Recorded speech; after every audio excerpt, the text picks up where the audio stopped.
Welcome to the English with Kirsty podcast from www.englishwithkirsty.com. Here I'll be sharing with you tips, information and other learning resources so that you can improve your business English.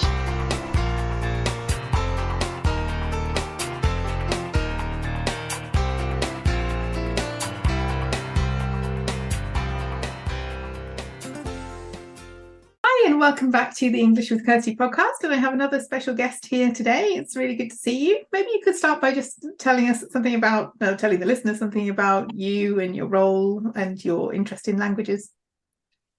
Sure. First of all, it's great to be here. Thank you for having me on your podcast. And my name is Leda. I'm an English to Romanian translator, and most of the work I do relates to the public sector and to charity organizations with a special focus on mental health and child protection. Okay, so I guess your interest in language started a long time ago. How did it all start for you? Why English? Why translation? Well, I remember when I was in kindergarten, my mom came to pick me up, and she said, "We got cable, and now I have Cartoon Network, and I can watch cartoons." Okay. And I got home, and it was in English, and it wasn't dubbed or subbed or anything, and I was like, "Okay, this is great, but I can't really understand anything they're saying." Mm. And my parents basically just told me to stick with it, and they're sure I'd understand eventually, which I did. It did really. So I learned English quite naturally by watching cartoons, and that's how my interest in the language got started. It's interesting, isn't it? If you're motivated to do that, I'm kind of in a similar position in that I can't see subtitles. So if I want to understand something, I have to learn to understand it because I can't use that. So if I have content, for example, when I started learning Romanian, it was hard at the beginning, but now I can watch things that are meant for Romanian speakers because I've never been able to rely on the subtitles. So it's like, well, if you want to understand it, you have to learn, you have to listen, and you have to figure it out. And I think sometimes that makes you do that a bit faster than if it's made easier for you. So it can be harder at the beginning, but it actually can speed up the learning process if you do it that way, or if you have to do it that way, because I guess most people don't choose to do it that way. But yeah, it can be a good thing. So I noticed also from your LinkedIn profile that you have the book group. So you were interested in like visual content. Have you always been interested in books, or did that come later? I know, I've always been interested in books. My parents read to me a lot as a child, and we had a huge library. I mean, wall-to-wall bookcases in my childhood home. Oh, nice. And my parents always nurtured that interest. They basically let me read whatever appealed to me in my home. So I read a lot of weird things for a fifth grader, like Shakespeare, or basically whatever struck my fancy in our library. And that's how I became really interested in reading. And once I moved away to college, I kept buying loads and loads of books for myself with every opportunity. So what languages do you read in? So Romanian and English, or are there any others? Or... So I generally alternate between Romanian and English because I find it's good for keeping up my vocabulary in both languages that I work with. And I also listen to audiobooks in German, which is my third language, which I don't really use for work, but I try to keep up for just as a bit of a hobby, and because, well, now that I've learned it, might as well not unlearn it. Mm-hmm. Yeah, audiobooks can be really good as well for listening, for understanding a language. I know when I was a teenager, I had loads of audiobooks in German, and I spent hours reading them, and I'm sure that helped with my vocabulary. I think, reading is so closely linked to speaking as well. If you understand how other people use the language, you can also decide how you want to use it. You don't have to adopt everything, but you can get a better feeling for what sounds right. So I think it's really good to consume books in different ways like that as well.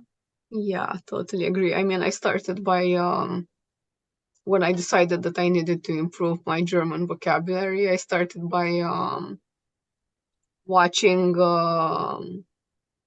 TV shows that were dubbed in German, because then you also have that visual element there, and it's Mm. easier to make inferences than when you're just listening to the book.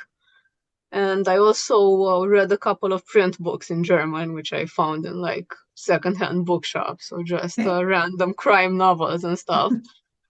Um, but yeah, I think audiobooks have been the best for my vocabulary. It was really hard getting into them at first because I didn't understand all that much. But Mm. over the years, I my comprehension has improved a lot, and now I can pretty much listen to anything. Yeah, that helps. It's finding the right level for you. And often people say start with children's books, but that's not always the best way I've found, because sometimes, children's books have a lot of description, and sometimes what you really need is some real conversation, or like how do people actually speak, and not something that was written 200 years ago for children. And What I tell everyone is they should start yeah, by listening to books they've already listened to, like some yeah, favorite books that you've been meaning to reread. Like I listened to the whole Harry Potter series when I was starting getting into German audiobooks, and that really helped. because you know them, you know the characters, you know Yeah, what's going to happen, exactly. and you can focus on the language. So yeah, so it was easier to follow because I already knew just like you said, I knew the characters, I knew the plot, and so yeah. So what was the idea with the group then? I guess that's a group that anyone can join on LinkedIn who's interested in reading and discovering new types of books.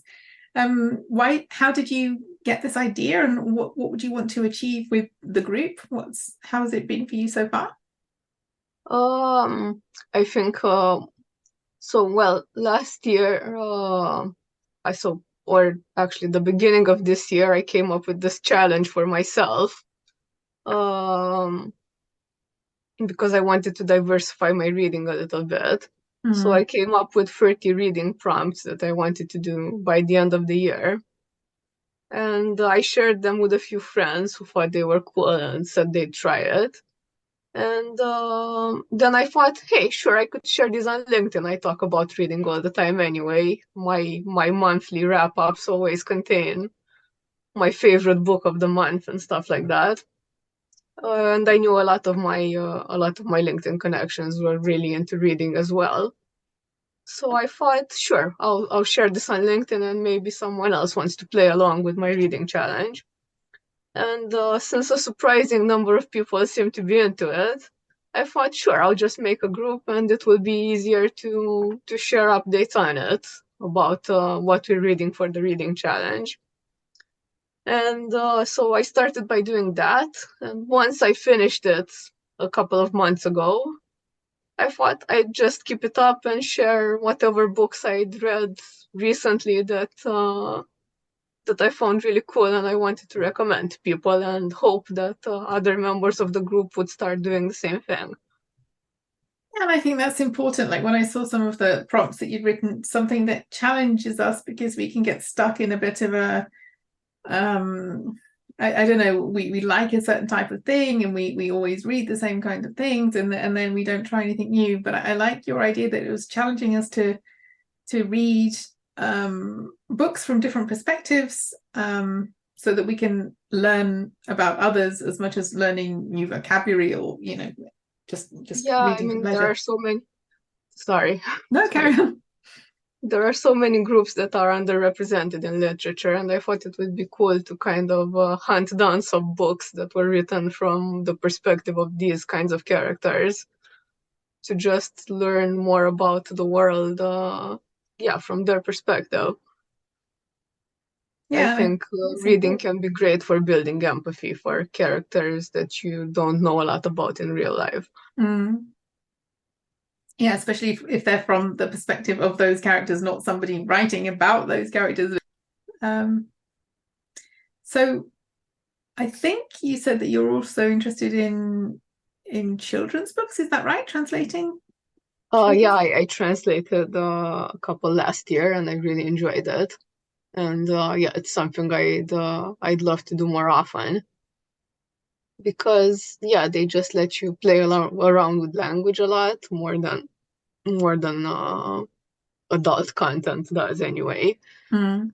And yeah, I just appreciated the level of creativity that they require. So that was English to Romanian? Yeah, yeah. And what kind of age group was that aimed at? So I'd say somewhere around like 10-year-olds, so not really young, not really YA yet. Okay, but it's gives you a bit more freedom to be creative and to say something that you think would appeal to the children of that age rather than something more technical. So Yeah, you have the chance to. Would you like to do more of that? yeah. I'd love to do more of that. I think it's really fun and it also well speaks to my inner child as well. It does remind me of when I was reading children books for myself. And yeah, it's just that kind of return to childhood that you get when you read children's books. It, I also enjoy reading YA for the same reason. It feels like super relaxing because all of these characters' problems are problems that I don't have anymore. Mm. They're You can just like, remember it, but it's not your problem anymore. yeah, basically, it feels very nostalgic to me. It reminds me of when I was in like middle school or high school. I think maybe something like that from a language perspective as well, for people who are perhaps improving their English, something like that would not be as challenging as some of the adult fiction as well. So if you like these kind of books, they can also be good for developing language skills because they're not going to be super challenging in terms of the language. Yeah, and they have a lot of dialogue as well, so that helps you see how people talk. Same with detective novels, I find those are also not super linguistically challenging, but Mm. they've got a good flow and they'll make you want to read on and see what happens next. Yeah, lots of characters, lots of character interactions. And that's also important, for people learning how do people actually talk, because you're not going to sit there and describe your garden in great detail unless somebody's interested in that, but or a scene, how something looks, but you are probably going to want to interact with other people and to know how people talk. I guess the main thing there is to make sure that you're looking at something current, unless you want to sound like somebody from the 19th century, then maybe you find it interesting, but just to be aware that language is a changing thing and that expressions do become dated, and just to be aware of when the book was written and how current the dialogues are. Yeah, that's a great point. So in terms of other things, how do you I guess you've focused a bit more recently on the type of content that you want to translate. um what made you make those choices? How did you become involved in the work that you're doing now? Why did you choose to specialize in that? Well, I guess the work I'm doing now kind of happily found me, I guess, because a few years ago, the main agency that I was working with at the time started having a lot of these requests for social care and child protection documents and things like that. And then, kind of in association with this, a lot of translations about parenting or how to take care of young children, how to take care of your own mental health, and as a parent or things like that. And that really did align well with my own interests since I've been very interested in reading about mental health and well-being over the past like 10 years. Okay. So since I was well read in that regard, that really did um, it made sense as a specialism for me. And I kept pursuing that kind of work until I got more clients that that would send it to me. Okay, so do you work mainly with agencies or with direct clients or both, or I work mainly with agencies at the moment. but they know that you have this particular interest and specialism and Yeah, I try to promote it on my social media, and also that's what I highlight in my CV as well. you're super active. I mean, you're one of the people that I think what I really like about your posts as well is that you're good at telling stories, and I really like written content. I know you post pictures too, but I really like the way that you get people talking on LinkedIn. I think that's a skill. Where do you get the inspiration for your posts from? I think it's either conversations that I have with like my husband, or things that I notice while I'm working. Like I'll have to deal with some kind of issue, and then I'll resolve it and think, I'm sure other people have dealt with stuff like this. How have they dealt with it? Mm. Could I tell them? Could telling the story be useful for other people? Or like fun linguistic things that I find while I'm reading books.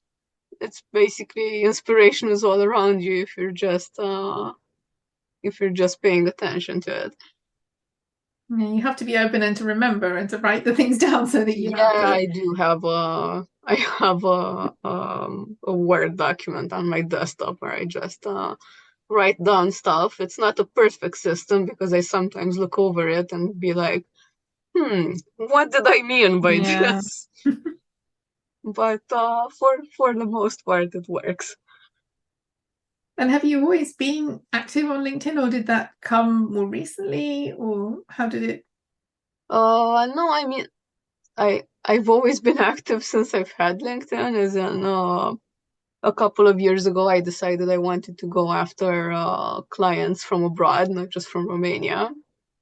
And I read a little bit about how one would go about this, and found that okay, LinkedIn seems to be the way to go if I want people to know that I exist. Mm. So I got it. I think it's got to be like a year and a half, almost 2 years ago. And I quickly decided that if anyone was going to know that I existed, I had to post and connect with other people from the industry. I also did find that I enjoyed reading other people's posts and exchanging ideas, because I don't think I really had that sense of community as a translator before LinkedIn. Um, It's a nice group, the translators. I mean, I don't belong in that group, but I kind of because some of my closest contacts are kind of in that area. I started looking at the posts and commenting, and then people were very friendly, and now I think it's nice as somebody working with languages to be talking to as many translators and other people in maybe in different industries, but it's with a shared interest in language. And I think it's good to get different perspectives because some of the stuff is similar. You know, if you're a freelancer or a business owner, then some of the challenges are going to be the same anyway. But I found it to be a very friendly and welcoming community, particularly with the translators and some of the translator hashtags. So I think it's easy to start being more present and participating more because it's the kind of posts are welcoming to, you know, that people are welcoming, and the posts are something that other people can get involved with as well. So I found it to be a really nice community. yeah, I think that really helped, especially in the beginning when I was really scared of posting. And I didn't really understand how LinkedIn worked either, so I didn't know like can I comment on people's posts if they're not connections of mine? Is that weird? Is that not weird? Mm, But I did kind of figure it out as I went, and I did start to post and connect with the people who reacted to my posts and commented on their posts, and yeah, a nice little community has formed. I've got a lot of people that I can even call friends and that I'd love to sometime meet in real life. yeah, definitely.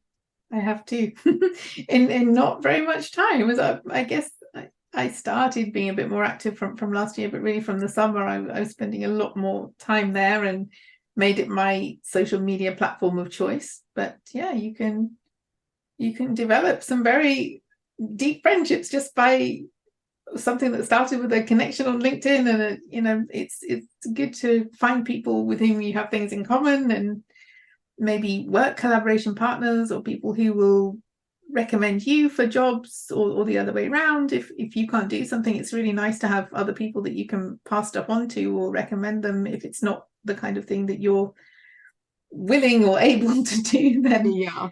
it's much nicer to say no, but I have a friend who could, than just no, sorry, I can't do that. It's always good to Yeah, have it's that. also cool to meet people who like go through the same things as you and who you're able to like ask for advice or just share a little rant with when things Yeah, aren't really going your way. do some co-working, or Yeah, yeah, share a exactly. problem, or celebrate the good things. Because if you're working on your own, then sometimes there's nobody to celebrate with. But it's nice if there are other people who get it, who understand how it feels. Especially since most of us work from home alone. So yeah, it's nice to foster that feeling of community. Yeah, I agree, and I think it's a good. I mean, I guess you see some stupid comments, but I haven't seen as many as I've seen on some other platforms. Maybe I just hang around with nicer people, but I found it to be quite a positive place as well, which is good. Yeah, I really appreciate that about LinkedIn. I think I haven't really had much problem with trolls or things like that. I'm Mm. sure there are corners of LinkedIn where they're lurking, but thankfully not too much in the translation community. Yeah. But speaking about working from home, I know this is nothing to do with anything we've discussed so far, but I have to ask. You have a golden retriever, Yeah, yeah, I do have a golden retriever. He's and 5. so what's the story with him? Did you have him from a puppy, or did you? Yeah, my husband and I got him when he was a puppy. We spent like 6 months trying to decide what breed dog we should get because we wanted one that was um good for our lifestyle, I guess. I mean, not too we knew we'd want to have children at some point, so we wanted a dog that would be good with children when the time came. We wanted him to be fairly active, but not too active, and not super loud because we live in an apartment building and stuff like that. And yes, after all was said and done, we decided that a golden retriever was the way to go. And yeah, we haven't regretted it once because Puck is really an awesome dog.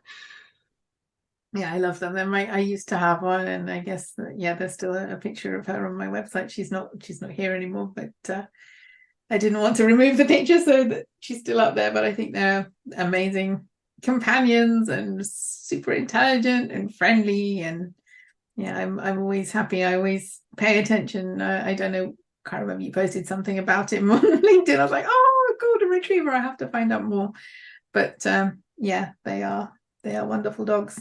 And I guess it's nice for you to have some company too when you're working from Yeah, home. Then yeah, that is nice.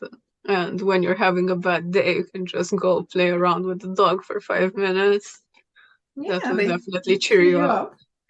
And go outside as well, because when you have a dog, like they need to go outside. So it's also for your own well-being, I think, to spend some time outside, to get some fresh air, have a walk. Yeah, I think having to walk Puck twice a day has really been great for both my mental and my physical health. Mm, definitely. I don't have a dog at the moment. I try to do that, but yeah, when you have a dog and they're looking at you like, isn't it time to go out yet? Then yeah, it definitely motivates you to do that. Yeah, I mean it's I was fairly active before I had a dog, but mostly when it was nice outside. But having a dog really just makes you have to go out 365 days a year, Yeah, there's no rain or choice. shine, just like the postman. Yeah, and they are so happy as well. I mean, I guess there are dogs that don't like going for a walk, but the ones that I've had always eager to get out there and Yeah, definitely. have an adventure. So I guess from what you've been saying, LinkedIn is the main place to contact with you. And I'm going to make a page with our interview on, and I'm going to put some information about you and your LinkedIn link. Are there any other places where you spend time, or is LinkedIn the main one? Oh, I'd say LinkedIn is the main one. I mean, I have Facebook, but I don't really use it all that much. And yeah, two social media platforms is enough for me. Yeah.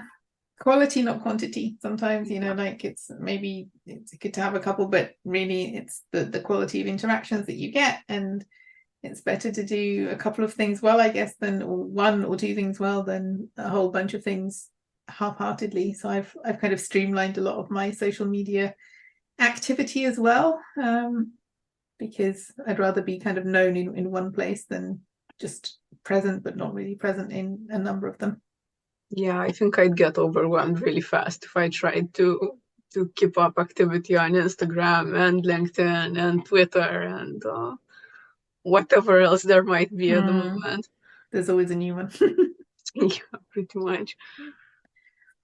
Okay, well, thank you for your time today. Thank you for sharing. And I'm going to add your links and maybe the reading group link as well, in case some of the listeners want to read some new books or improve their English as well. And yeah, thank you for sharing with us, and thanks for being on the podcast, and have a great day.